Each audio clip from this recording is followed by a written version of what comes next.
once again, welcome to this session. So in the previous session we have seen what is hybridations and different type of hybridations are there, but in this session we will see the types of hybridations. So in how this hybridization is formed by proper overlapping of these orbitals. So first one is sp. Sp is also called collinear hybridization. So it involves one s orbitals and one p orbital. So it becomes 2 sp hybridized orbital at 180 degree. So example is BeF2. So this is the ground state of beryllium. This central atom is beryllium. So ground state is 1s2 2s2, and beryllium excited state becomes 1s2 2s1 and 2p1. This is excited states. 2s1, this is 2s, and this is the orbital. And for fluorine, 1s2 and p5. So this is the one electron, unpaired electron is present in these orbitals. So what will happen? So beryllium atom in excited states, and it becomes hybridized states during before bonding. So what will happen? So this is one electron, you can see. So this becomes your sp. So they will overlapping, it will form like this structures. So this forming, so this become sp hybridization. And now fluorine hybrid 2p 2p1. So one 2p will go with this one, and one 2p will go with this one. So this is 2s1 2p1, and it will on mixing. So first they will form hybridization, then fluorine will mix it. I am repeating once again. So before overlapping, first hybridization of beryllium central atom take place, then fluorine orbital of fluorine will mix with the hybrid orbitals. So first hybridization, then fluorine. After mixing with this hybridations, they will get this structure. This is a beryllium, this is a fluorine, this is a fluorine. So both sigma bonds are 2p and 2sp nature, so it becomes FBE. F this side, 2p 2sp. This is the hybridized orbital, this is the 2 hybridized, and this is 2p 2sp and 2sp 2p. You can see here. Next is second is sp2 or coplanar hybridization. So in this consists of one s orbital and 2 p orbitals. So total will be a 3 sp2 hybridized orbital at 120 degree. So example is BF3. So for boron, what is the ground state? 2s2 2p1. This is the ground state. On excited state, s electron will come to p. So we will having 2p1, the px1 and px2. So for this the 1s, you can see this becomes a 2p. So this is 1x and 2p. So in terms of orbital of boron, this is the 2s1 and 2p2. So they will mix together. So it becomes sp2, and now this will combine with the unpaired electron of fluorine. So it requires 3 fluorine. It requires 3 fluorine. This is the for beryllium after hybridization. So this hybridization becomes your sp2 sp2. So each will be sp2. So this is your sp2. This is your sp2. sp2. This becomes your sp2, and this becomes your sp2. Now fluorine will hybridize with this orbital. So there are 3 unpaired electrons present in the fluorine, and they will combine. This will combine this one, this will combine this one, this one. So fluorine will combine this one, this one, this one. So we will get a structure sp2. So here is the structures BF3. So how it is fluorine is hybridized with this sp2. So all the 3 sigma bonds are 2sp2 and 2p nature. Third is sp3 or tetrahedral hybridization. So it consists of 1 s orbital and 3 p orbital. So it becomes 4 sp3 hybridized orbital, and bond angle is 109 degree 28 minute. Example is CH4. So let us see the ground state of carbon, 2s2 2p2. This is the structure. So 1s 3p. On excited states, when hydrogen will come near to carbon, so one electron from the carbon to shift into the p. So it becomes your, now this becomes excited state. So now carbon has 4 unpaired electrons. So this is the hybridized orbital of carbon. So they are attaining the bond angle of 109 degree 28 minutes. Now this hybrid orbital will mix with hydrogen atom. Now this will mix with the hydrogen atoms. So you can see this is the 4 sp3 hybrid orbitals, and now this is going to mix with the hydrogen. So after hybridization, so there are 4 sp3 orbital, 1 2 3 and 4. Now this is mixing with the hydrogen atom. So there are 4 hydrogen atom, 1s 1s 1s. So each will mix with the sp3. So after mixing, it becomes your like this is, you can see this is mixed here. So on mixing, so we have there are the 4 hydrogens, so they will make the sigma bonds. So all the sigma bonds are of 2 sp3 and 1s nature. So it will make the structure like this one. So you can see this carbon is central, and there are 4 hydrogen at the corner of this tetrahedral angle. So these are the 4, 1, 2, 3, 4. So you can see there are 4 hydrogen. So this is our answer. Next type is sp3d. So this is called as the trigonal bipyramidal hybridization. It consists of 1s, 3p and 1d orbitals. So there will be 5 sp3 hybridized orbitals. 3 coplanar and 2 will be the perpendicular to this plane. Example is PCl5. So let us see the ground state. Ground state of PCl5 phosphorus will be 3s2 and 3p5. So on excited state, so 1 electron from the s will go to p. So you can see, so there will be the 5 unpaired electrons, 1 3s1, 3 3p3 and 3. So they will hybridize. So on hybridization, so they will mix up. So you can see this is the sp3. There will be the 5 hybridization of p, and you can see chlorine atom, they have 1 unpaired electron in the 3p orbital. So they will mix up with each one. So on mixing, we will get this structure. So there are the 4 sigma bonds of 3 sp3d and 3p nature. So 3 coplanar and 2, you can see 2 are perpendicular to each other. So these represents the plane. This actually represents the plane of the PCl5. Next, fifth is your sp3d2. This is called the octahedral hybridization. It consists of 1s, 3p and 2 3d orbitals. 2d orbitals. So total will be 6 sp3d2 hybridized orbitals.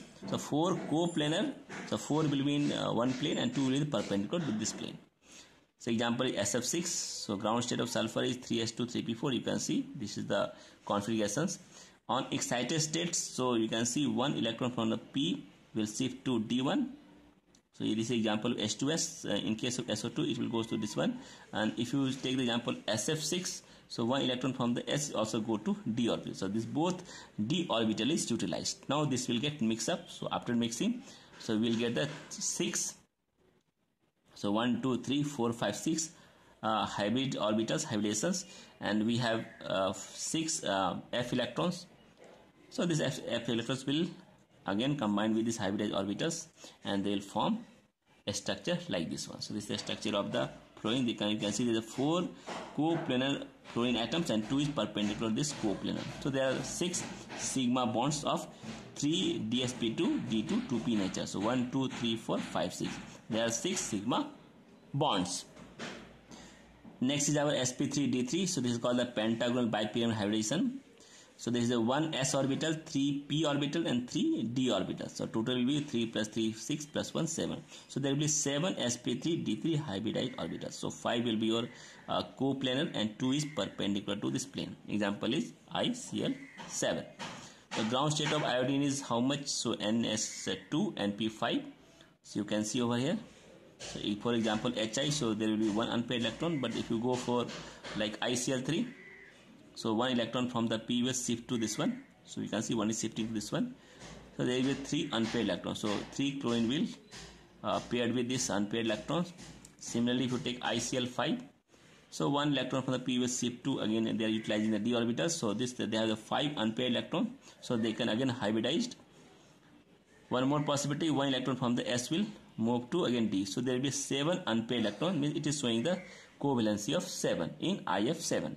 So after hybridization, we have 7 hybridized orbital of iodine sp3d3. You can see 1, 2, 3, 4, 5, 6 and 7. And we have 7 fluorine 2p 5, which is unpaired electron. So structure will be like this one. So this is the pentagonal bipyramidal. So there are 7 sigma bonds of sp3d3 2p nature. Now next is dsp2. This is called as the square planar hybridization. So in this type of hybridization, the d orbitals is used come from inner shells. So inner shell of d orbital is utilized. So d is written before s and p orbital. For example, NiCN6. So you can see. So this is nickel ground state. This one. So at 2 plus, so 2 electrons will be lost by this one 0. So Ni2 plus means oxidation state of nickel is 2 plus. So it becomes this one. So nickel 2 plus piece. You will see this is the 3p6, 3d8. So there are 8 of these 2 orbitals are vacant. So these orbitals will be occupied by the Cn. So Cn is how much? 4. So there will be 8 electrons. So 4 means 4 Cn is required. So this 4 Cn will give the lone pair to these vacant orbitals. So this will pair this electron. This will goes to this one. This will be paired, and 1, 2, 3, 4 will be vacant. I am repeating once again. Cn is the strong ligand. This will pair this electron to this one. So it will becomes like this one. So this is the paired electrons, and again this is vacant. This is vacant. This is vacant. This whole 4 vacant is utilized by the Cn. So D you can see here. So DsP2. So 1 3D8. So 1 D is already utilized. So this is the D. This is the S and P. So DsP2. So this is D. This is the 1S. This is the P2. This becomes your DsP2 hybridization. So in presence of strong ligand pairing in D electron take place. This is a nickel, and you can see 4 Cn is there. So this is the structure of NiCN whole 2. Now D2sp3 hybridization. So in this hybridization, what happens? 2 inner D orbitals are used. You can see this is the example is FeCN6 4 negative. So this is the ground state of iron, and this is the Fe2 plus, means 2 electron from the Fe. Last orbital, last cell will be used. It is out, it is eliminated, ruled out. So you will get 3s2, 3p6, 3d6. You can, this is 3d6. These 2 are vacant. Now Cn will again this will pair these 2 electrons. So this 2 electron will go this side. So you can see this is occupied. 1 2. So 1 2 3 is occupied. So 2 becomes vacant. 1 2 will vacant. So 1 2 3 4. So 1 2 3 4. So this will be, this will be, this will be, this will be, and this. So all will be utilized. You can see over here the Cn ligand is a strong ligand. It is occupying the all the 6 orbitals. That's why its hybridization is D2sp3. So pairing in D electron due to Cn minus. So already we have seen it. There are other possible hybridizations schemes like SD, PD, P2D, SPD, PD2, SD3, SPD, SPD3, P3D3, etc. But these are not in our syllabus, so we will not study these type of hybridization or hybridized orbitals. Now we will see the structure of ethane and ethine. So it can also expressed by using the VBT, valence bond theory, and hybrid orbitals. You can see this is the carbon, and this is surrounded by the 4 orbital. So this is the hydrogen, hydrogen, hydrogen. So this is the ethane molecule, and this is again carbon, sigma bond is there. Again we have 3sp3. So we can see this 3 plus 3 6 sigma bonds, 1 7 sigma bonds are there. So this carbon is making sp3 bonds over here. So a structure is like this. So you can compare structure. So this is the sp3 sigma bond. This is the ssp3 ssp3. So there are 6 ssp3. One, this one. So all these are equal. All these are equal. So all are actually sp3. In case of ethene, so ethene is 1 sigma bond and 1 pi bond will form lateral overlapping. This is sidewise overlapping. Not lateral. Lateral is this one. This is sidewise overlapping, and 2 is sigma bond with the hydrogen. So this is the p pi pure bond, and this is the sigma bond Cl. So there is a 3 sigma bond formed by the carbon. So this becomes your sp2 s sigma bond. All. You can see this structure. So structure is this one. This is the pp bond. So 1 pi bond is there, 1 sigma bond is there, and bond angle will be all will be your 180 degree. So all this is 120 degree. Similarly for ethane molecule. So ethane means it is with your C2H2. Ethane is again C2H2. So this is the carbon, and you can see 2 pi bond is there. So one is this one overlapping with this orbital, and one overlapping with this orbital. This is the sigma bond. Sigma bond, sigma. There is 2 sigma bond and 2 pi bond. So structure of this ethane is this one, HC and CH. You can see there are 2 pi bond and 1 sigma bond. So one is sigma bond, sp with your sigma bond. You can see this sigma bond, and 2 with your pi bond. So this is the structure of the ethane, ethene, and ethine. Here is the proper orbital diagram of ethane molecule. You can see here. You can understand. So how it is ethane is combining. This is ethane molecule. This is the your ethene. So you can see ethene is sigma bonded, and this is the pi bonded. So pi is not visible. Pi you can see over here. This is the sigma bonded, and this is pi bonded. Same thing. And hydrogen there. So these 2 hydrogen is bonded with carbon. This 2 one with this one, and 1 pi is lateral overlapping. So this is the structure of ethene molecule. Now we see the structure of acetylene. So this is the hydrogen this side, and this is the S and P orbital of carbon, C2H2. So these two carbon will come closer to each other, so they will make bond like this one. This is the ethyne molecule. So they will form two pi bond. So one is pi z bond and one is pi y bond. So this is the structure of ethyne, you can see here. And this bond will actually looks like a cylindrical in shapes. So electron density will look like this one. This is the pi distribution of pi electrons. So structure of the ethyne molecule actually cylindrical in shape. This is actually linear molecule but cylindrical in shape. So this picture will clearly make you concept clear. This is the sp hybridization. So you can see linear. This is the geometry. This is the hybrid orbital. PeF2 HgCl. You can see the bond angle plus orbital diagram. This is the sp2. 1s2p. You can see the structure. Bf3SO3. SO2 is the molecule. Similarly, this is the sp3 hybridization. These are the molecule. Ammonia. This is your ammonium ion. So H2O. And this is not H2. H2O is wrong answer. So okay, this is ammonium is correct. CH4. And similarly sp3. So sp3 is your PF5. SF4. SF4 is the wrong answer. You can see it. But this will be your sp3d possible. But structure will not be trigonal pyramidal. This is the regular geometry. Similarly, in case of octahedral, so this is a diagram of octahedral. You can see it requires the sp3d2 when there is a regular geometry with no lone pair. So this is the SF6, others having the lone pair. So hybridization will be sp3d2, but structure will not octahedral, that I have already discussed. Now we can see how this s and 3p orbitals is hybridizing. This is the 1s, this is the p, x, y and z axis. So they will make this bond, this orbitals. This is the sp3, sp3, sp3. Now just combine all three, so you will get this structure. So this is the regular geometry of SO3. Okay, it's not S3, SCH4. Sorry, CH4. Now we will see the geometry of SO3. So SO3 means 2s, 2px and 2py. So these two will combine to form like this one. And again, you will get the structure of like this. So this is, it looks like this is the central atom. These three are oxygen, oxygen, oxygen. So you will get geometry. This is the sp2 hybridization trigonal planar.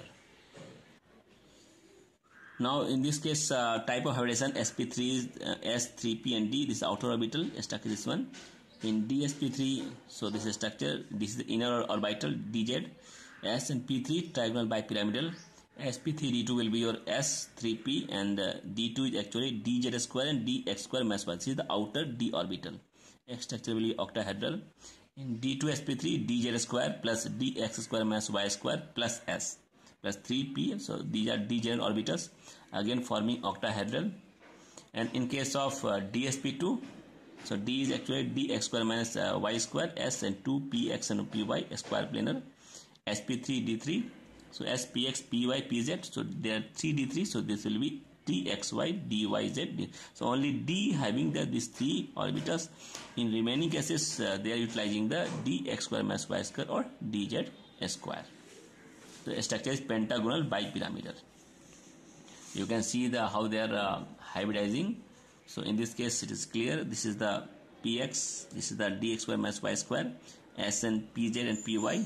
So 1s orbital, 3p and 2d. So 2d is there.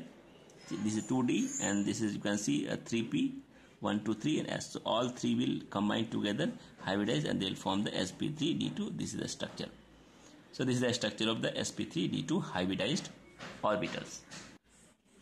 So this is the dsp2 hybridization geometry of NiCN2. So already I have discussed in previous type of hybridization. You can see this is a nickel, ground state, this is this one, excited state, this will be, this is ruled out, and 4CN will combine these orbitals, so you will get these structures. Now we'll come to know different structure of xenon fluorides or xenon oxygen fluoride. So this is the XeF2. We can see XeF2, this is structure. You can see the lone pair, position of lone pair, 3 lone pair at the plane. This is the square planar, so we can see the 4 fluorine and X4 and 2 lone pairs perpendicular to each other. This is one up, one down. Structure square planar. This is the XeOF2. So this is the distorted octahedral. You can see this is the XeF6. Sorry, this is not then this will be structure will be a distorted octahedral. So XeF6, XeOF4. You can see the structure. Lone pair is perpendicular pair. This lone pair is moving all the faces. The structure will become distorted. And this is the XeO3. So one lone pair is up and 3 is making the structure pyramidal. So in terms of hybridization, you can see for this is linear sp3d. In this case, you can see 1, 2, 3, 4, 6 sp3d2 square planar, and in this case sp3d3. You can see there are the 6 plus 7. So 6 bond pair, 1 lone pair. So hybridization will be sp3d3. So now you can see this is the overall structure in one look. So linear, distorted tetrahedron, pyramidal, tetrahedron, square planar, trigonal, bipyramidal, octahedral. So finally, we will get a hybrid orbital for this one. Coordination bond is 6, shape will be octahedral, 6 bond, single bond with lone pair. In case of 5 single bond lone pair, sp3d. This is 4 number, tetrahedral, 4 single bond lone pair at 109, a lone pair to each other. sp2 trigonal planar, 2 single bonds or lone pair with 1 double bond. sp means 1 single bond or lone pair with 2 double bonds, linear structures. So now I hope that you have successfully understood. Now we left with bent rule. What is bent rule? So according to the hybridization, atomic orbitals they combine and redistribute their energies to form hybrid orbitals. These are identical with respect to energy, shape, etc. And shapes of the hybrid orbitals, it depends upon the contribution of sp orbitals and its effect the energy of hybridization. So bent rule actually it states that atomic s characters it will tends to concentrate in orbitals that are directed towards the electropositive groups. Mind it, I am saying the s character will concentrate the orbitals and that are directed towards the electropositive groups, and atomic p characters it will tend to concentrate in orbitals that are directed towards the electronegative groups. So p will be these groups and s will be electropositive groups. So this tendency of electropositive substituent is known as apicophilicity. Means more electronegative substituent will prefer the hybrid orbitals having less s character, or more electropositive substituent will prefer the hybrid orbitals having more s characters. Let's take example of PCl3F2. So in this case, phosphorus is having sp3d hybridization. So hybrid orbital means it has 5 such orbitals and structure is trigonal bipyramidal. So by using bent rule we can understand. So bent rule means the position of fluorine and chlorine atoms are decided by this one. sp3d hybrid orbital is supposed to be combination of 3 sp2 and 2 pd orbitals. 2 pd hybrids. So 3 sp2 hybrid orbitals means it has more s characters, are arranged at equatorial positions and are occupied by Cl atoms, which is less electronegative, while the pd hybrid orbitals which are arranged at axial positions are occupied by the fluorine, which is more electronegative. You can see like this. See the phosphorus, there are 3 Cl, so more s characters. The Cl is less electronegative, fluorine more electronegative, it has less s characters. Or you can see it has more p characters. It has more p characters, less p means more p characters. This type of derivation will be wrong. So we can write fluorine like this. This is the correct Lewis structure, and this is a more stable molecule also. So one important note, so as the s character increases in hybridized orbitals, so electronegativity of atoms involved in the hybridization increases and size of the hybridized orbital becomes smaller, leading to greater overlapping and thereby giving rise to smaller bond length and higher bond energy. So bond length also decreases down and their bond energy also become higher. So sp, sp2, sp3. So let us see the percentage character. It has 50% means half contribution. It has 33%, 1 by 3. So you can see 1s and divided by 3, 1s divided by 4, 25%. For example, you can see this carbon is sp hybridized, this carbon is sp2 hybridized, this carbon is sp3 hybridized. So you can see how it is affecting the bond length. So bond length for this triple carbon is 1.2 angstrom, Hydrogen also affected 1.03 angstrom, carbon 1.34, it is increased, for double bond increased, but again for the single bond with the carbon hydrogen again increased, again sigma bond again increased, so again for CH again, so this is again increasing order CH, and again if bond length is decreasing, again length is also increasing. So let us take the recap of this hybridization. So facts about hybridization is number of atomic orbitals taking part in hybridization is equal to number of hybrid forms. Electrons do not undergo hybridization. A hybrid bond is always a sigma bond. It is stronger always than a non-hybrid bond. It occurs at the time of bond formation. Hybridization is proportional to overlapping. So for overlapping orbitals must be at an approximate distance from each other, that is neither very close or nor very far. Seventh one, it increases stability and decreases reactivity and energy of a molecule. Hybridization does not occur in isolated atoms but in bonded atoms. D2sp3 is found in only in transitional metals. sd3 is also found only in post-transition series metal ions like MnO plus minus, CrO minus, sd3 I am talking. And in sp2d combination, when d square y square used, the orientation of hybrids is square pyramidal, so it is rarely found.